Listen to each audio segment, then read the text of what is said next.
Buongiorno da Leandro Maggi, buongiorno da Taglio di Po, preso al volo, ma proprio al volo, siamo qua nella piazza Venezia. Riccardo Duo, perché l'abbiamo beccato al volo e bloccato qua con noi? Perché, secondo il mio modesto parere, è uno dei più bravi fotografi dilettanti del mondo. No, veramente sei bravo, molto bravo. Ho visto un paio di tue mostre, ho visto, scusate il ritardo, presentato in Sala Cordella, poi anche in altre parti, sicuramente del Polesine, bella mano, bel soggetto. Un'altra bella mostra Mestieri Taglianti, che adesso vediamo anche le immagini che stanno scorrendo intanto che parliamo, e hai fatto un'altra ulteriore mostra su Gianni Rodari. Innanzitutto, perché questo soggetto? Allora, è stata una proposta, non un'idea mia, ma è stata una proposta del comune di Portoviro, di una mia amica, insomma, che ha avuto appunto il piacere di rappresentare in foto le opere di Gianni Rodari, autore che io non conoscevo assolutamente, da ignorantissimo, perché sarò l'unico al mondo, credo.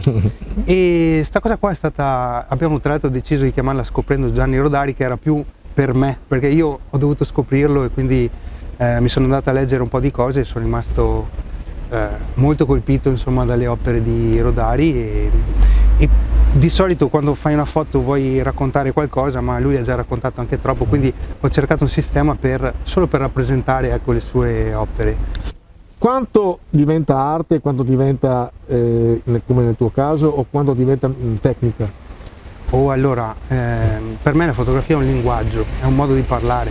Tra l'altro una cosa che mi ha colpito un sacco da poco, insomma, che sentivo che al mondo ci sono circa 7000 linguaggi diversi e quindi è impossibile un po' capirsi fra tutti quanti, però appunto utilizzando come linguaggio la fotografia ti permette di farti capire da tutti, no? E sta cosa qua è bellissima secondo me. Naturalmente serve la tecnica alla base, bisogna padroneggiarla, insomma, è come la scrittura, è un linguaggio vero e proprio, quindi devi sapere un po' di regole grammaticali, devi sapere usare uno strumento, però il resto, per dirti, almeno nel mio caso, la fotografia parte nella testa, cioè è molto pensata e quindi mi serve solo uno strumento che poi la metta giù in linguaggio.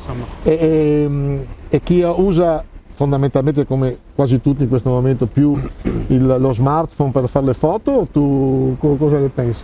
Io sono molto contento che la tecnologia abbia reso popolare la fotografia, appunto dà il permesso sì di parlare a tutti, no? Dopo che si dicano un po' di boiate ovviamente, insomma sì, essendo popolare come cosa, diciamo che è molto più difficile forse distinguere un po' la vera fotografia che sta a raccontare qualcosa dalla lista della spesa del romanzo, capiamoci, questo è bravo. Però sono assolutamente, guarda, ci sono sempre diatribe sull'argomento, potrei litigare ogni giorno su questi argomenti, insomma, nei forum, su Facebook, eccetera, perché ci sono i puristi, no? Che dicono che la fotografia deve essere quella di una volta, eccetera, eccetera, e c'è chi invece sa abbracciare la tecnologia, sa usare qualsiasi strumento a disposizione. Io non sono capace di far foto col telefono, è un mio limite, però... Ma tu dici, insomma, alla fine è come chi va in moto, ci vuole il polso o il piede. Esatto. In fotografia a voloccio, ci vuole l'occhio. Esatto. Sicuramente sì, e poi ti dico, di strumenti ne abbiamo miliardi e chi è in grado di usarli può fare qualsiasi cosa, insomma, va benissimo così. Più ce n'è meglio. Intanto che stiamo parlando, ci sono, tu Mario non vedi visto che stiamo registrando, però ci sono le tue varie opere che passano e girano. Wow, guarda che bella questa! Prossimi appuntamenti? Devo ancora finalizzare un po' di cose, però stiamo sicuramente riproporremo, insomma, la mostra di Gianni Rodari e anche, scusate il ritardo, si è fermato tutto per il Covid, ma sarebbe, ad esempio, scusate il ritardo, doveva essere itinerante, insomma. Poi purtroppo abbiamo fatto 4-5 date e abbiamo dovuto fermarci, insomma.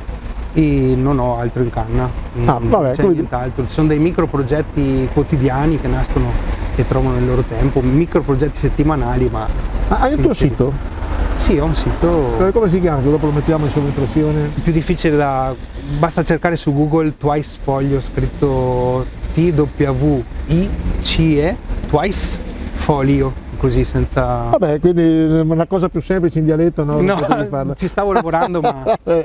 Riccardo, io ti ringrazio anche per l'informalità di questa intervista. Grazie a te. È sempre un piacere vedere le tue foto, perché poi tra l'altro, come ripetiamo, stanno scorrendo, e tu guardi molto, cioè cerchi di estrapolare, almeno da quanto vedo io, dalla persona e dall'espressione un racconto, bravo, complimenti. Questo è quello che muove, ti ringrazio tanto.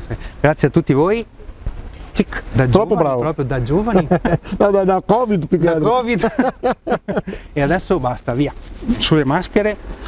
Ciao, grazie Leandro. Grazie.